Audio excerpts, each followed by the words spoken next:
We got Platinum Mike Perry in the barbershop, y'all. MMA at this point, superstar, and that's a fact. He earned it.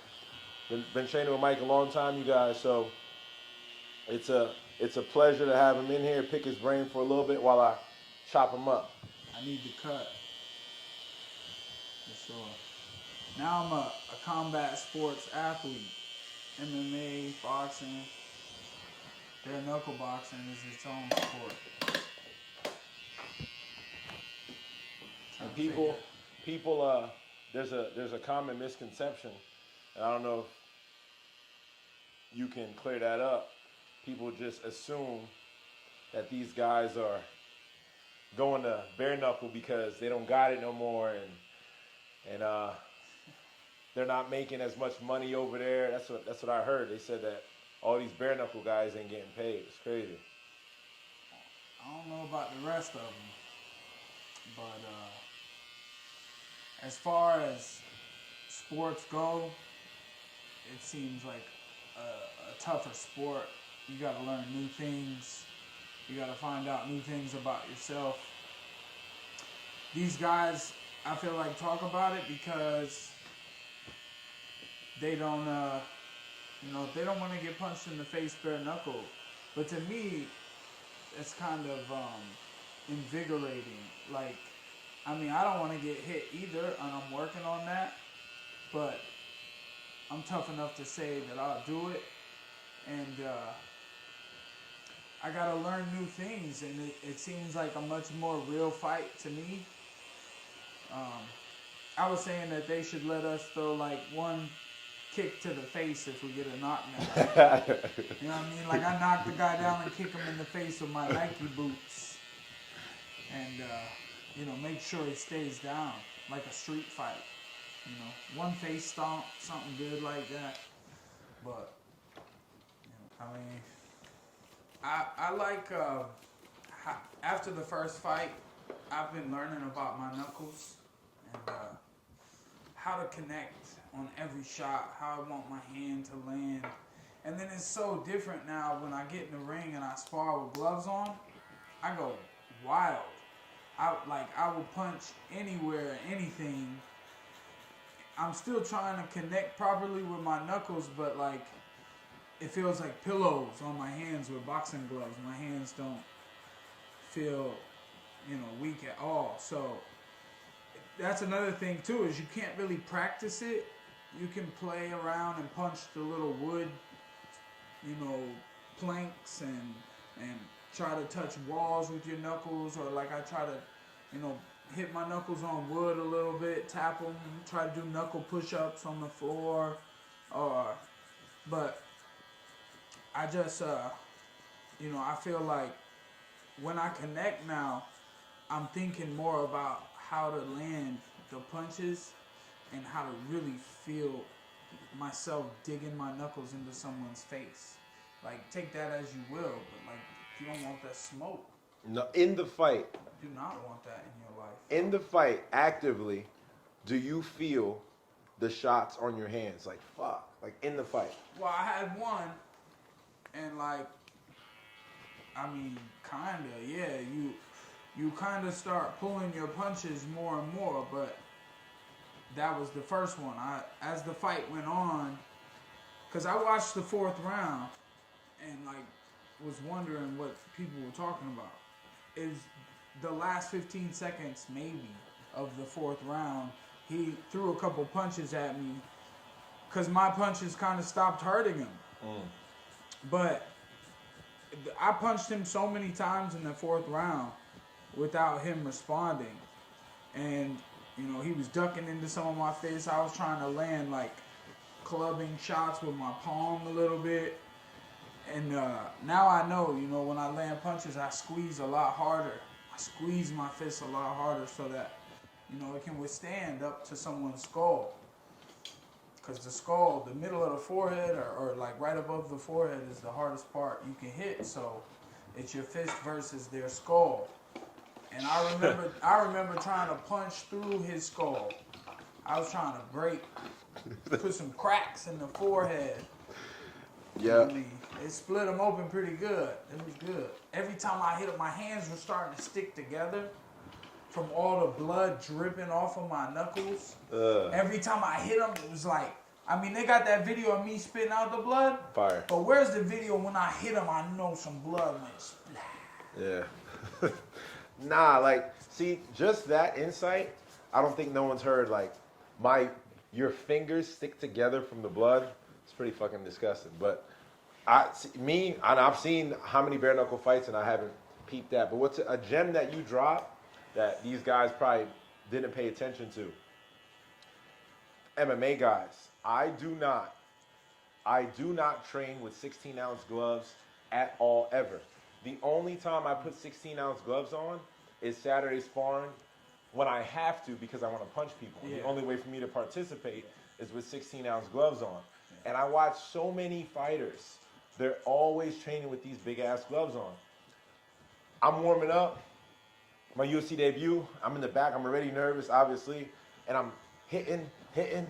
My left hook is just, like, awkward. And I'm like, what the hell? Like, I'm about to, like, what is... It's because I'm used to the 16 ounce. And like you said, there's so much room for error. You can just do whatever you want. Then when you got the UFC glove on, from that day on, I do not hit pads unless it's a UFC glove. As long as I'm in the UFC. Once this chapter closes, I'll go from there. But when I watch guys that are like warming up with the big gloves, I'm like, man, you guys are not doing yourself any justice. They're not punching hard either. Like, if you put the big gloves on, it's because you want to hit hard. So, you know, when I put them on, I make sure when the guys get in the boxing ring, we try to hurt each other. And, you know, so many times I feel like I've been sparring with someone who does MMA, and I'll hit them, and they'll be like, "Oh, can you not hit me so hard?" And I'll be like, "Oh."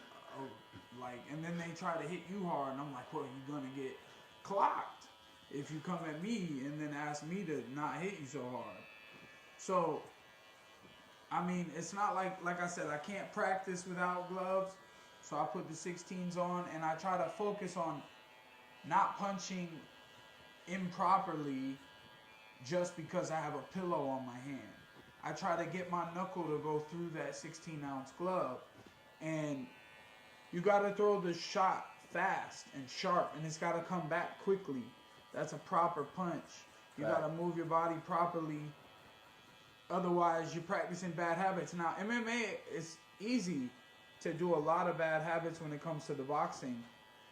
And then in boxing, it's easy to make mistakes in your stand-up when you're doing MMA because it's just two different sports. So, you know, the way you move has got to be different. Boxing, guys throw a lot of Muay Thai hooks, where if a boxer, in MMA, guys throw a lot of Muay Thai hooks because of the kickboxing.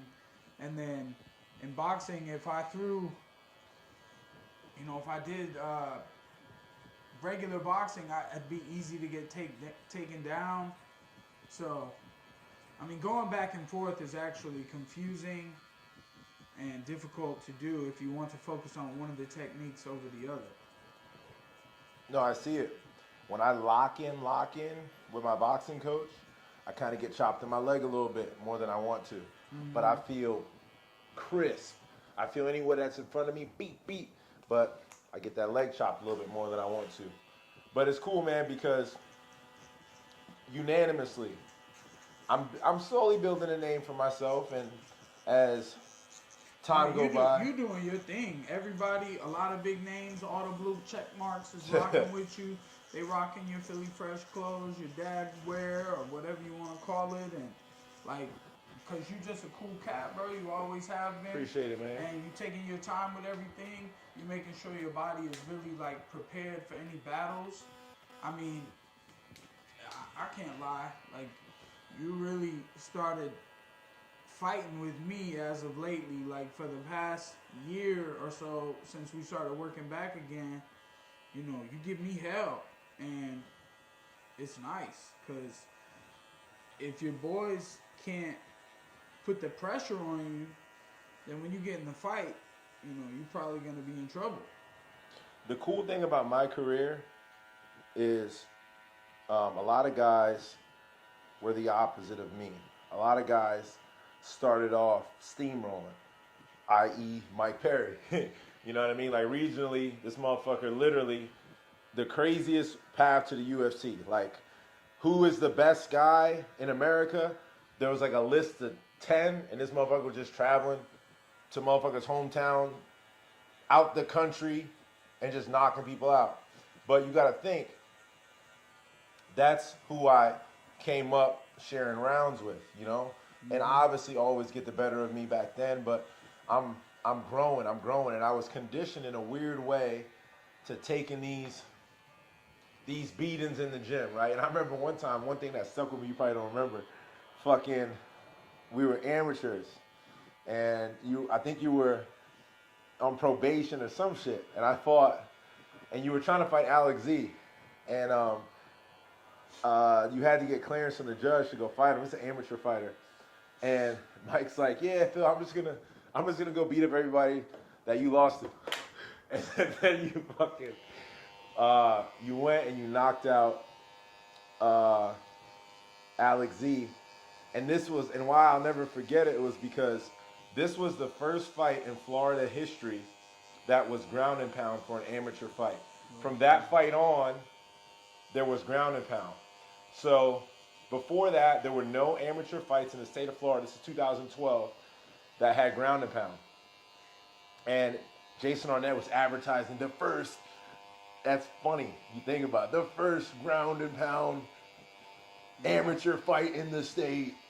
Breakthrough MMA, blah, blah, blah. But what helped me grow a lot was coming up with you guys that were ahead of the curve already. And how about the day we met? Pretty funny. So I was the main event on this card for a Florida State title, and I knew my opponent was this real tall dude. And I saw Phil sitting over there when we made it to the weigh-ins. We're doing paperwork and interviews, and I walked over to Phil because I thought he was my opponent, and I was like, "Hey man, what's up? You in the?"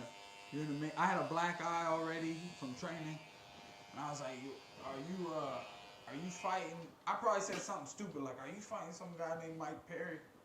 Or "Are you in the main event?" or something. I said, and Phil was like, he was like, "Nah, you don't want those problems or something." I was like, "Who don't want the problems? You don't want the problems." I was trying to see if you was my opponent. I was trying to be respectful. You better hope you're not my opponent now. Nah, I remember like it was yesterday. What's funny is that was my first fight ever. It was against Dominic Stouter. Shout out to Dominic Stouter, Cupcake. I beat you half to death now, but he's a good kid. But I remember I was absolutely terrified. Think about just of your first fight? Just everything. I had never fought ever, and this was my first fight. So like this was my first weigh-in, my first time cutting weight. But you was confident though. I was, but I wasn't. I had to show that, but I was like, fuck. This motherfucker got a black eye already. I talked to my coach. I'm like, yo, this nigga, he got a busted up face already, man. This guy's crazy. And then he was like, I'm like, this guy's at the fight, ready to fight with a busted eye. And I had never been to a fight. This was my first fight ever. So he was like, thinking, your eye already busted. I'm going to get the other one. I was nervous though because I had never fought. And at my gym, it was kind of a jiu-jitsu gym and we didn't really spar much. But you had boxing though. I remember you boxing, but then you had never really grappled. At all. And I was just getting taken down and held down. But Mike was like, yo, you fight, I forget what you said. And I was like, you don't want to be fighting me like that, but I was scared when I said it. It didn't come off that way, but I was like, fuck, this nigga crazy. And you were with No, because you still act that way to this day. You never scared now. You acted like you had the blicky on but I know I can bump now though. It's different. I ain't never been scared. You always, pulling out your little merce. They know. With the blicky in there. Stay strapped legally. But nah, man, but I kind of got on a tangent there, but I was kind of conditioned to losing in a weird way. And hear me out. It's not like I didn't want to win. Coming up, I would lose. I went 9-4 as an amateur. and I never had much sponsors, and I wasn't the guy that like people like got behind. And I would just be like, oh, this guy's a wrestler, a state champ. I want to win. I train really hard, but I'm probably gonna maybe lose. So I would go into these fights like that, and in a weird way, it helped me. It helped me understand losing in the sense of it never crippled me going forward. If I lost a match, I lost the match. I watch guys now that are shit brick houses. They lose one match and then that's it. They fold. You know what I mean? Like, I got that out the way early. I feel like everything you have in life is your choice ultimately. So those times you were losing, or those, the times that I've lost, I felt like deep down it was a thought in my head that I didn't get enough doubt out of it. You know what I mean? Like, Copy. it should be no thought. It should be, you're there to win. And you got to think and do everything that it takes to win in your mind. You got to carry yourself as a champion before you become a champion. You have to act right. You must conduct yourself in, a professional and proper manner. And, as I got older now and I have a family now, it's becoming easier to think about things like that. And I tell myself that, I don't even like to say I can't lose, or I'm not gonna lose, or like I have refused to lose. Like, I do refuse, but the word lose and loss and anything like that, I try to keep out of my vocabulary. Copy. So it's just only speaking of positive and only speaking of the winning and only believing in. And when you go in the gym, you know what? You gotta practice setting people down. You gotta practice hitting people like you mean it. Or even when you hit them with a good shot, you can't back off because they might be tough enough to stay there. So you need to try to practice on, once you hit somebody with a good one, you got to keep touching them, and you got to try to set them down if you really want to understand what it's like. So look, this is some great stuff, but my question now on the flip side, and that's valid. So how do you process loss now with that mentality? How does a fighter process a loss? But there's never been a loss. There has never been a loss. Everything you've had in life has been to get you to where you are. Copy. So everything you had was a lesson that you wanted to teach yourself. And you have to realize that any loss you thought you had, it was a lesson that you yourself chose. You chose it. You had opportunities, and you get hurt with a shot, or you go down and you realize, like your contender fight, you were playing around for a second, and then you ended up face down covering up. You protected yourself properly, but you got up angry. You were like, damn, why did I mess around and end up in that position when this guy should have never had the chance to punch me in the back side of the head or whatever. So that was a lesson you taught yourself. You allowed him to get in that position.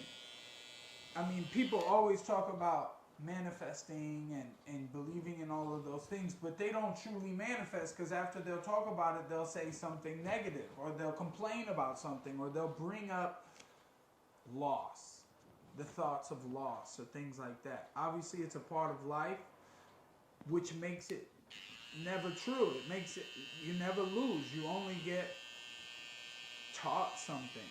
So, I mean, through all of my fights, some of the biggest opportunities I've had have come because things went the way that they went. And it might not have seemed the best for me at that time, but it absolutely was the best thing for me. So how is that a loss when it's the best thing for you? That's a fact. Nah, that's a fact. This is good stuff, man. And I ain't gonna put your business out there because I don't know it out there, but this motherfucker's making a lot more money than a lot of the roster in the UFC. So unless you talking, people always gonna talk. Unless you talking, and it ain't me to put nobody's numbers up because I don't know, right? But I know more than y'all motherfuckers, and I guarantee you, top 10, y'all ain't making what my guy's making per fight, you know. So, and I see a lot of critics, you know, but he doing something right, you know. And I take heed to all these guys, man. And it's awesome too to see the progression of everybody around me, to see where we really kind of started from. It's insane. It's awesome though. It's inspiring. It still feels like I got a long mountain to climb, but I'm excited about it now. Think about just in your head, just immediately, like think about Breakthrough MMA. Just think about Breakthrough, and I think about Breakthrough. And then I think about my house and where I'm at right now. Man, you know what I mean? Like, think about your bank account, your kid, where you're at now, your crib, and Breakthrough MMA. And think about the progression. You know what I mean? Like, I'm like, at times I get ahead of myself. You know what I mean? But to me, it can all be a type of mirage. Something to distract you.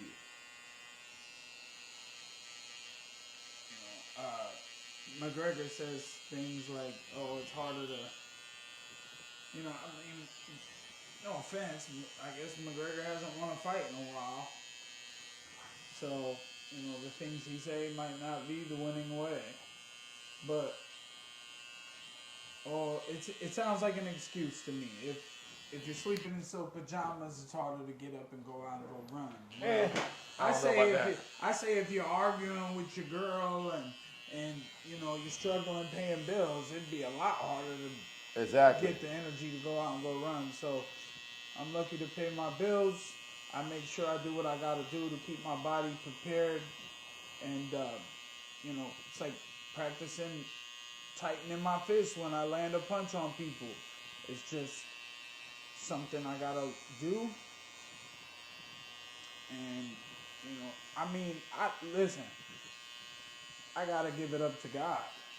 Definitely gotta give it up to God, because all of this seems impossible without somebody else giving the people who made a car, or and now he made Elon Musk, and this motherfucker's finding out how to go to Mars, and he's gonna tell us.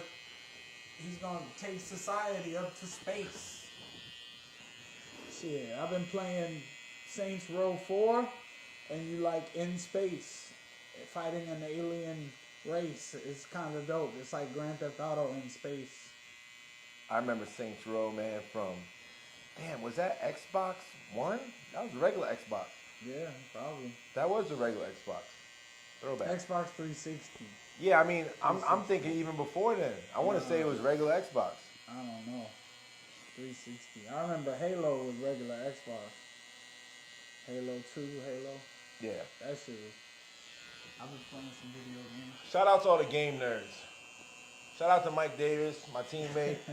We play Call of Duty every day. Oh, really? Every day, man. Me and Mike Davis be on it. Shout out to Julian, my coach, who think he a gamer, who plays the weirdest games, and he plays those same games with the study guide on his lap while he's going through the game actively. Yeah. Nerd. I like to use That's whack. YouTube and all sorts, Any real gamers out there, you tell me that's how you game. My son is playing the game with the study guide on how to beat the game in his lap, and he's telling me I'm not a real gamer because I play Call of Duty. Julian, you whack for that.